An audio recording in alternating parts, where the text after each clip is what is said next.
England in the late 1400s was a small kingdom recovering from internal strife. The Wars of the Roses had just ended, uniting the crowns under the Tudors. While Spain and Portugal led the age of exploration, England watched, learning, waiting, and preparing. In 1588, England's defeat of the Spanish Armada marked a turning point.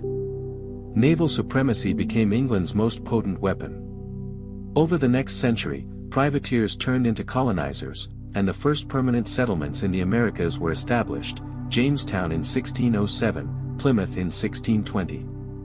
In 1600, the British East India Company was formed, a commercial venture that would become an imperial force. Initially focused on trade, it soon acquired armies, allies, and land. Colonies in the Caribbean followed, then in Africa and Asia. Sugar, slaves, spices, the empire's economy exploded. The 1700s saw Britain rise as a global empire. The 7 Years' War, 1756 to 1763, reshaped the balance of power. Britain gained Canada and dominance in India. Its navy ruled the seas, and its economy flourished through triangular trade. British colonies expanded from the Americas to the coasts of Africa and the ports of India. But empire sparked resistance. In 1775, the American colonies revolted, and by 1783, Britain had lost them. Yet the loss of America shifted Britain's focus eastward. Australia became a penal colony. India was governed increasingly by British officials. Africa's coasts were fortified. The 19th century marked the empire's golden age. After defeating Napoleon, Britain entered a century of global dominance, Pax Britannica.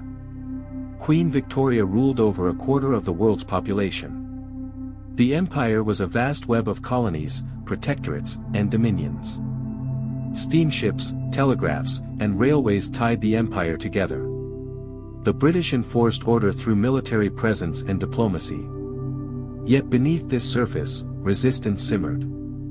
Famines in Ireland and India exposed the cruelty of imperial policy. Rebellions, like the Indian Revolt of 1857, shook British confidence.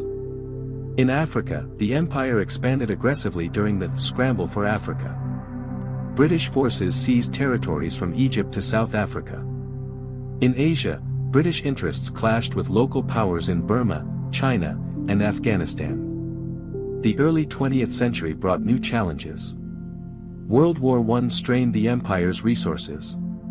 Colonies contributed troops, supplies, and support. After the war, nationalist movements surged, especially in India, where Gandhi's campaign for independence gathered momentum. World War II accelerated the collapse. Though victorious, Britain was economically broken. India achieved independence in 1947, splitting into India and Pakistan. Over the next decades, decolonization swept through Africa, the Middle East, and the Caribbean. By the 1970s, most of the empire was gone. The Suez Crisis in 1956 confirmed Britain's diminished role. The handover of Hong Kong in 1997 was the final act of imperial withdrawal. What remains is the Commonwealth, a loose association of former colonies. The English language, legal systems, education models, and parliamentary structures bear the empire's imprint.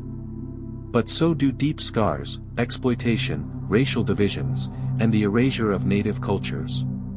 The British Empire changed the world.